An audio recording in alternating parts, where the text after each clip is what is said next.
Hello friends, welcome back to my channel tech talk YouTube চ্যানেলে আপনাদের সকলকে স্বাগত জানাই। তো বন্ধুরা, আজকাল আমাদের সকলের বাড়িতেই রিমোটের ব্যবহার অস্বাভাবিক কিছু নয়। বর্তমানে প্রায় সব ইলেকট্রনিক্স প্রোডাক্টের ক্ষেত্রেই রিমোটের সুবিধা রয়েছে, যেমন TV, AC, cooler, fan, home theatre ইত্যাদি। তো সেক্ষেত্রে বন্ধুরা, আপনার বাড়ির রিমোটটি খারাপ হয়ে গেলে আপনি প্রথমেই নতুন ব্যাটারি লাগিয়ে থাকেন, তাতেও না হলে রিপেয়ার করার জন্য দোকানে নিয়ে যান বা নতুন রিমোট পারচেস করে থাকেন।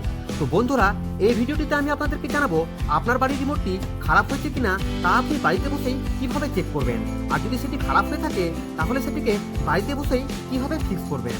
তো বন্ধুরা, ভিডিওটিকে আপনারা সম্পূর্ণ দেখতে থাকুন, আর ভিডিওটি যদি আপনাদের একটু হলেও উপকারে এসে থাকে তো অবশ্যই ভিডিওটিকে লাইক এবং চ্যানেলটিকে সাবস্ক্রাইব করে পাশে থাকবেন। এর সবচেয়ে সহজ ট্রিকটি আপনার কাছেই রয়েছে।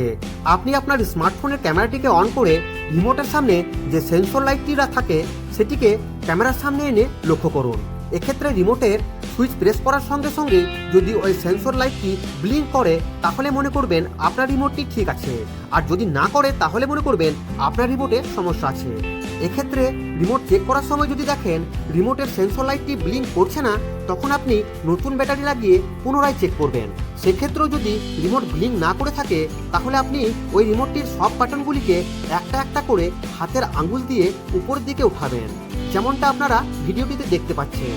এই প্রসেসটি আপনি ধৈর্য ধরে বেশ কিছুক্ষণ করতে থাকবেন, যাতে কোনো বাটন মিস না যায়।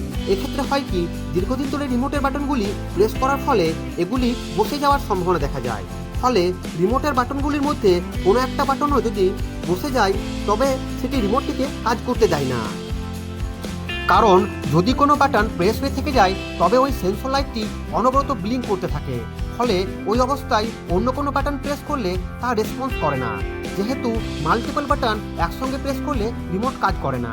তো বন্ধুরা, আপনারা দেখতেই পাচ্ছেন যে আমার হাতের রিমোটটি এখন ফাইনভাবে কাজ করছে।